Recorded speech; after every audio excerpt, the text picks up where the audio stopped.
तल अबीब में कई इमारतें और गाड़ियां तबाह हो गई, दर्जनों अफराद जख्मी हैं। बैत शमेश पर भी मिसाइल दागे गए। इसराइल में हलाक फौजियों और शहरियों की तादाद 15 हो गई है। जंग के आगाज से अब तक 3,350 फौजी और शहरी जख्मी होने की तस्दीक हुई है।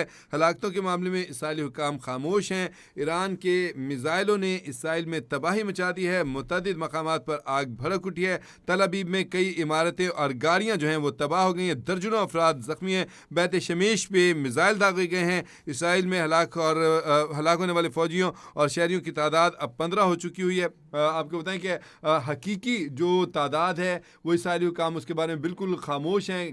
कोई बताते ही नहीं है कि असल में उनकी हलाकतें कितनी हैं। हालांकि जो आज़ाद ज़रा हैं उनके मुताबिक हलाकतों की तादाद इससे कहीं ज़्यादा है, क्योंकि ईरान ने वहाँ पे न सिर्फ क्लस्टर मिसाइल दागे हैं, क्लस्टर बमों से हमला किया है, बल्कि इसके साथ साथ ईरान ने सिजील मिसाइल भी दागे हैं और इसके साथ साथ आपको सुपरसोनिक मिसाइलों से भी हमला किया। बारिश की तरह मिसाइल जो है बरसाए गए। हिजबुल्लाह ने भी साथ मिलकर इसके ऊपर हमले किए हैं, जिसकी वजह से काफ़ी जो है इसराइल को नुकसान हो रहा है। और एक और जो बात बड़ी ज़्यादा तक़वियत पकड़ती चली जा रही है कि नेतन्याहू जो हैं वो इन हमलों में मारा जा चुका है, क्योंकि जो इसका इसराइल का वज़ीर आज़म है वो अभी तक मंजर आम पर नहीं है। जो आखिरी हमला हुआ था उस हमले के बाद से, जो पिछले दिनों हमला हुआ था उसके बाद से अभी तक नेतन्याहू सामने। उसके बाद नेतन्याहू की ज़िंदगी को साबित करने के लिए कई फेक वीडियोस इसराइल की तरफ से जारी की गई हैं, जिसमें पहली जो वीडियो जारी की गई थी उसमें जो माहिरीन हैं, इवन ग्रोक ने भी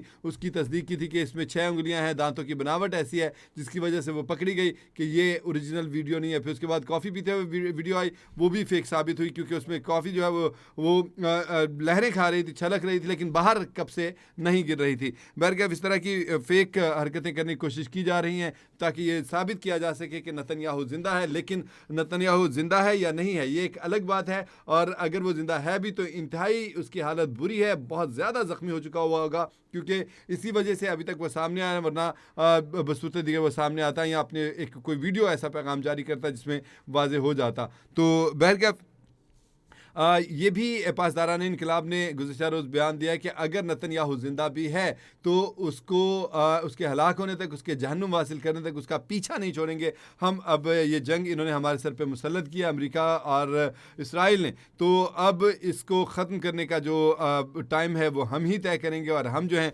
थकने वाले नहीं हैं, इस जंग को तवील लेकर चलेंगे। इसराइल का बड़ा ये मौक़िफ़ था, अपनी तरफ से इसका बड़ा ये दावा था कि इसने जो बंकर्स बनाए हैं, जो शेल्टर्स बनाए हैं, वो कतई तौर पे नाकाबिले तबाह हैं, लेकिन वो इस तरह से तबाह हुए हैं और ऐसे तबाह हुए हैं कि ईरानी मिसाइलों और उसके क्लस्टर बमों और सुपरसोनिक मिसाइलों के हमलों के साथ के उसमें बड़ी तादाद में हलाकतें हुई हैं। बल्कि भारतीय सहाफ़ी जो वहाँ पर गए हुए हैं उन्होंने भी बाकायदा इस हवाले से रिपोर्ट भी किया है, और बल्कि ये भी इतलात है, जिस खातून सहाफ़ी ने पिछले दिनों बंकर्स के तबाह होने की खबर जो थी वो नशर की थी, वीडियो नशर की थी, उसको ये इतलात हैं, कंफर्मेशन नहीं है कि उसको भी पकड़ा जा चुका हुआ है, और कहा गया कि जी ये इसी ने वो मकाम बताया है जहाँ पे नेतन्याहू छुपा हुआ था। लेकिन बहरकैफ ये है कि वहाँ पे जो सहाफ़ी हैं या बाहर के लोग जो हैं उनके साथ भी बड़ा बुरा सलूक किया जा रहा है। यहूदी जो हैं वो अपने आगे किसी और को कुछ समझते ही नहीं। अगर कोई क्रिश्चियन फैमिली वहाँ पर आ जाए, कोई हिंदू फैमिली आ जाए, किसी और मज़हब से ताल्लुक़ रखने वाले